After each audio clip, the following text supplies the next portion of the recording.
তৃপ্তিদায়ক তৃষ্ণা নিবারণকারী পানি সেখানে থাকবে না। যখন তারা পানি চাইবে, জাহান্নামের ফুটন্ত প্রসবন থেকে উত্তপ্ত গরম পানি দেওয়া হবে, জিহ্বা পড়ে যাবে, গলার ভেতরটা জ্বলে পুড়ে ছারখার হয়ে যাবে। শরীরে ঘা হলে যে পুষ বের হয়, সেই পুষ তাদেরকে দেওয়া হবে। অন্যান্য আয়াতে এসেছে জাক্কুম নামক নিকৃষ্ট এক ধরনের খাবার তাদেরকে দেওয়া হবে। এইসব খাবার তাদেরকে ক্ষুধা মিটাবে না, তৃপ্তিও নিবারণ করবে না। একটা পর্যায়ে জাহান্নামীরা জান্নাতীদেরকে দেখবে, জান্নাতীদের কাছে গিয়ে খাবার আর পানি ভিক্ষা চাইবে। খাবার আর পানিও ভিক্ষা চেয়ে বলবে, ও জান্নাতি ভাইয়েরা, তোমাদেরকে যে আল্লাহ তাআলা জান্নাতে নেয়ামত দিয়েছেন, আমাদেরকেও কিছু নেয়ামত দাও।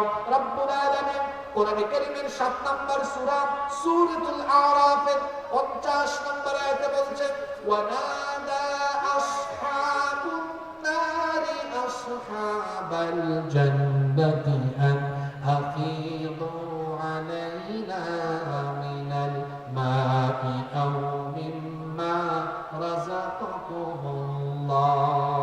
জাহান্নামীরা বলবে, ও জান্নাতি ভাইরা, আল্লাহ তাআলা তোমাদেরকে জান্নাতে যে নিয়ামত দিয়েছেন, সেখান থেকে কিছু নিয়ামত আমাদেরকে দাও, কিছু খাবার দাও, পানি দাও, আমরা খেয়ে বাঁচি।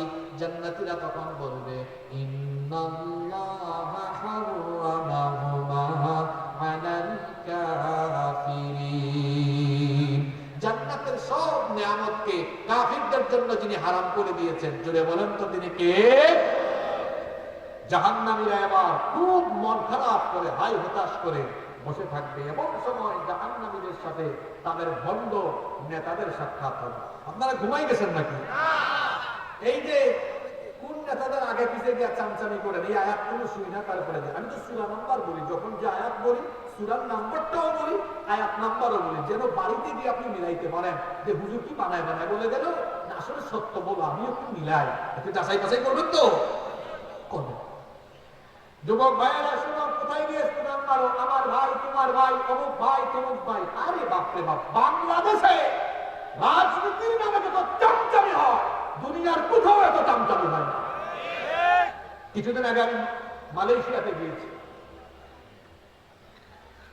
সেখানে আমি পুত্রাজায়া মসজিদে জুমার নামাজ পড়তে গেলাম, যেটা প্রেসিডেন্ট হাউসের, প্রাইম মিনিস্টার হাউসের সামনে। আমি নামাজ পড়তে গিয়েছি, জুমার নামাজ। সেখানে ডাক্তার জাকির নায়েক নামাজ পড়েছেন। নামাজ পড়তে এসেছেন মালয়েশিয়া সরকারের ৩ জন গুরুত্বপূর্ণ মন্ত্রী। আমি তো জানতাম না এটা। আমি মসজিদে সেদিন ৩ নম্বর কাতারে ছিলাম। আমাকে আমার সাথে যে প্রবাসী বাংলাদেশি ভাইরা ছিলেন, তারা বললেন, হুজুর এই যে ঢুকলো উনি উনি উনি, ওনাদেরকে চিনেন? আমি বললাম, না ভাই, আমি প্রত্যেকে চিনবো। বললো, এই ৩ জন এই দেশের সরকারের গুরুত্বপূর্ণ মন্ত্রী। আমি বললাম, পুলিশ কোথায়, চামচারা কোথায়? হুজুর এদেরকে আপনি বাংলাদেশ পাইছেন নাকি? নামাজ শেষ হয়েছে, বের হয়েছে। আমাদের গাড়ি যেখানে পার্কিং করে গিয়েছিলাম, ঠিক ওই দিকে আরেকটা রাস্তায় ভেতরে মন্ত্রী সাহেবদের গাড়ি পার্কিং করা ছিল। আমরা যখন গাড়িতে উঠে রওনা করেছি, এই ৩ মন্ত্রী তখন বিচ্ছিন্ন ভাবে বের হয়েছে। আমাকে তখন প্রবাসীরা বলল, হুজুর দেখেন, মন্ত্রী যাচ্ছে, এক একজনের সাথে বেশি না ৩ জন পুলিশ, কোন গাড়ি বহন নাই, চামচা নাই, কিছু নাই। আমি বললাম, ভাই রে ভাই, আমার দেশে মন্ত্রী ভাবতে একজন চেয়ারম্যান বা উপজেলা চেয়ারম্যান বের হইলে রাস্তাঘাট ব্লক হয়ে যায়। দেখা যায় এই দেশের নেতার চেয়ে চামচার পরিমাণ অনেক বেশি। চামচারাই খাইলো। লজ্জা করে না? তুমি বিশ্ববিদ্যালয়ের ছাত্র হয়ে তুমি জ্ঞান গবেষণা করে তুমি এগিয়ে যাবে, এই চিন্তায় থাকার কথা। তুমি যখন রাজনৈতিক নেতাদের চাটাচাটি করো, তুমি যখন তাদের চাপচাপি করো, তখন তোমার শিক্ষা দীক্ষা নিয়ে লজ্জার প্রশ্ন উঠে দাও। তুমি ব্যক্তিত্বহীন, ব্যক্তিত্বহীন। এত চাটাচাটি করো কেন? পড়ালেখা করো, গবেষণা করো, নিজের ক্যারিয়ারকে উচ্চতায় নিয়ে দাও। বাংলাদেশে যেমন চামচামি আছে ভাই, বললাম তো, পৃথিবীর কোথাও এত চামচামি। আমি নাম দিয়েছি এটা। বিভিন্ন পোস্টার ব্যানারে দেখবেন, আপার চামচা, মিডিয়াম চামচা, লোয়ার চামচা, উচ্চ স্তরের চামচা, মধ্যম স্তরের চামচা, নিম্ন স্তরের চামচা আছে। একটা ব্যানার থাকবে, দেখবেন বড় বড় নেতাদের ছবি উপরে থাকবে, মধ্যম সারির নেতাদের ছবি মাঝখানে থাকবে, আর নিচে সৌজন্য দিয়ে নিম্ন স্তরের নেতাদের ছবি থাকবে। কথা ঠিক না বেঠিক? কোরআনে কারিমের 14 নম্বর সূরা। কত নম্বর সূরা? সূরার নাম ইব্রাহিম। এই সূরাটা পড়ে আমি বুঝি না, এত পরিষ্কার কথা কোরআনে কারিমে থাকার পরেও আমরা কি করে এরকম বিভ্রান্তিতে পড়ে যাচ্ছি? এত পরিষ্কার পরিচ্ছন্ন এত সুন্দর কথা কোরআনের ভেতরে থাকার পরেও আমরা যদি নিজেদেরকে ধ্বংসের পথে নিয়ে যাই, তাহলে এটা আফসোস করা ছাড়া আর কিছু নেই। এই যে দেখেন সূরা ইব্রাহিম 21 নম্বর আয়াত, জাহান্নামে ভণ্ড নেতা আর কর্মী। কোন ভণ্ড নেতা কর্মী? যারা নিজেরাও সারা জীবন ইসলাম বিশ্বাস করে নাই, দিন বিশ্বাস করে নাই, দিন মানে নাই, সারা জীবন দিনের বিরুদ্ধে জীবন যাপন করেছে। এই সকল ভণ্ড নেতা আর কর্মীদের জাহান্নামে মুখোমুখি দেখা হবে। তাদের মধ্যে কিছু আলাপ আলোচনা হবে। এই আলাপ আলোচনাগুলো আমি বানিয়ে বলতেছি না আল্লাহ বলছেন? কথা বের হচ্ছে না। কে বলেছেন? 21 নম্বর আয়াত আল্লাহ বলছেন, فقال الضعفاء للذين استكبروا إنا كنا لكم تبعا فهل أنتم مغنون عنا من عذاب الله من شيء। তারা বলবে, নেতাজি, ও নেতাজি দাঁড়ান না প্লিজ, ইন্না কুন্না লাকুম তাবাআন, নিশ্চয়ই আমরা আপনাদের অনুগত ছিলাম, অনুসারী ছিলাম। দুনিয়ায় তো আমরা আপনাদের কথা মেনে যা করেছি, কোনো সময় ধরা খাইলেও ফোন দিয়েছে, এই বেটা ওসি কারে ধরছো, এটা আমার লোক ছাড়ো, নইলে বান্দরবন ট্রান্সফার করো। বহু সাপোর্ট দিয়েছেন দুনিয়াতে আমাদেরকে প্রোটেকশন দিয়েছেন, কিন্তু আজকে তো আমরা বিপদে পড়ে গেছি। হাসরে কি আমাদের ফাহাল আনতুম মুগরুনা আন্না মিন আযাবিল্লাহি মিন শাই, আজকে কি আমাদেরকে আল্লাহর আযাব থেকে বাঁচানোর জন্য আপনি বা আপনারা নেতারা কিছু করতে পারবেন? নেতাদের একটা অভ্যাস হইল সুযোগ পাইলে একটু বক্তৃতা দেওয়ার চেষ্টা করে। এমনকি মাহফিলগুলোকেও তারা এই চেষ্টাটা করে। তারা এসে আয়োজকদেরকে বলবে মাহফিলের নামে রাজনীতি করা যাবে না, বক্তাদেরকেও বলবে রাজনীতি করা যাবে না, অথচ সে কিন্তু ফ্লোর নিয়ে নেয় রাজনৈতিক ফ্লোর। ঠিক না বেঠিক? আমরা তো মানুষকে কোনো দলের দিকে ডাকি না, আমরা কোনো ব্যক্তির পূজা, কোনো দলের পূজা, কোনো সরকারের পূজা করি না। আমরা সত্যকে সত্য বলি, মিথ্যাকে মিথ্যা বলি, ভালোকে ভালো বলি, মন্দকে আমরা মন্দ বলি। সুযোগ পাইনি বক্তৃতা দেওয়া। এখন যখন কর্মীরা আটকাবে, দাঁড়ান মিয়া কোথায় যাবেন, বিপদে পড়ছি আমরা বাঁচান। নেতা বললে বস, কিছু ভাষণ শুরু। এবার নেতার ভাষণ শুরু হচ্ছে। কি সেটা? নেতা তখন বলবে, قالوا لو هدانا الله لهديناكم। ও আমার কর্মীরা শোনো, আল্লাহ যদি আমাকে হেদায়েত দিতেন, আমিও তোমাদেরকে হেদায়েতের দিকে ডাকতাম। আল্লাহ তো আমার কপালেই হেদায়েত রাখেন। কারবারটা দেখছেন? কথাটা বলছে কি সাক্ষীরা না জাহান্নামে গিয়া? আপনারা ঘুমাই গেছেন নাকি? কথাটা বলছে কি সাক্ষীরা না জাহান্নামে গিয়া? সাক্ষীরা বললে তো কাম হইতো, আমরা তার সাথে সম্পর্ক কাটাত করতাম। কিন্তু দুনিয়াতে বলতেছে না, বলতেছে গিয়ে কোথায়? জাহান্নাম। বলে ভাই রে, আমারে দোষ দিস না, আমার কপালেই হেদায়েত নাই, তুমি কেমনে হেদায়েতের পথ দেখাইতে? তখন কর্মীরা বলবে এটা কি কোনো কথা হইল নাকি? নেতারা বলে বস চুপ, লাফালাফি করিস না, শোন, সাওয়াউন আলাইনা আজাজি'না আম সাবারনা মা লানা মিন মাহিস। নেতারা তখন বলবে, শোনো আমার কর্মীরা, আজকে ধৈর্য ধরো আর না ধরো, এই জাহান্নামে যে আমরা চলে আসছি, আজকে ধৈর্য ধরো আর না ধরো, তোমাদের অবস্থা আর আমাদের অবস্থা সমান সমান। নেতা কি বলেছেন? নেতা কর্মীদের অবস্থা কি? কথা বলে না। নেতা কর্মীদের অবস্থা কি? সমান সমান। কর্মীরা তখন বলবে না না না না না না না, তাই এটা আমরা মানি না। কেমনে সমান সমান অবস্থা হয়? আমরা দেখতাম অনুষ্ঠান হলে আপনারা সুন্দর সুন্দর চেয়ার দখল করছেন, আমরা চামচার মতো পিছনে দাঁড়াইছি, নইলে সামনে বসছি, রাস্তাঘাটে মোটর সাইকেল দিয়ে সামনে পিছনে ঘুরছি, চামচামি করছি। তো দুনিয়াতেই তো নেতা কর্মীর স্ট্যাটাস সমান না, জাহান্নামের স্ট্যাটাস সমান হবে কেন? আমরা এটা মানি না। আল্লাহ বলবেন কি রে জাহান্নামে তুরা কারা, কি মানুষ না আমারে বল। কর্মীরা তখন আল্লাহর দরবারে নেতাদের বিরুদ্ধে অভিযোগ এবং আবেদন করবে দুইটা। কথা বুঝে থাকলে বলেন কয়টা? এক নম্বরে তারা বলবে আল্লাহ আমাদের নেতারা বলে আজকে নাকি জাহান্নামে তাদের আর আমাদের অবস্থা হবে সমান সমান, এটা আমরা মানি না।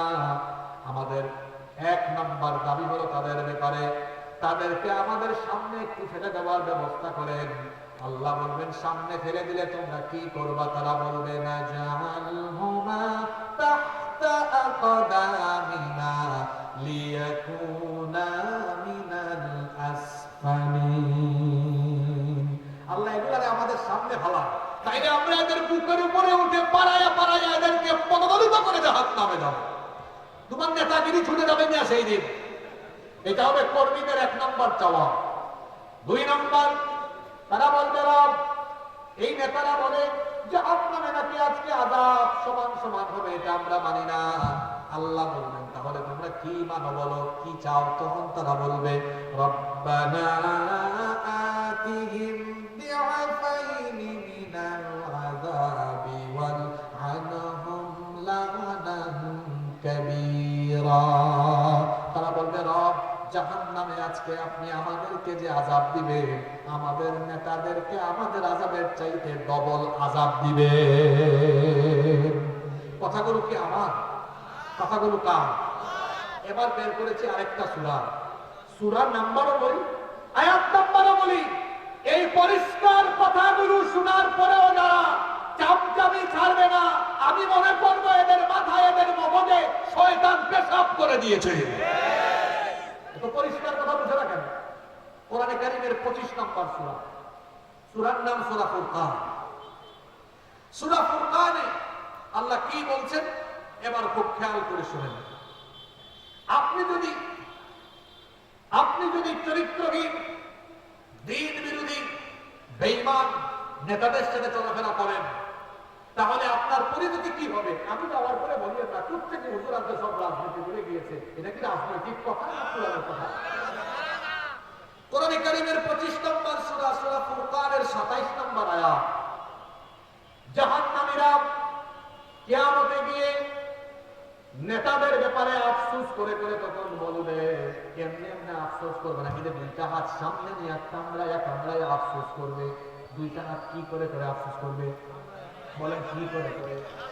কামড়াই কামড়াই আফসোস করবে।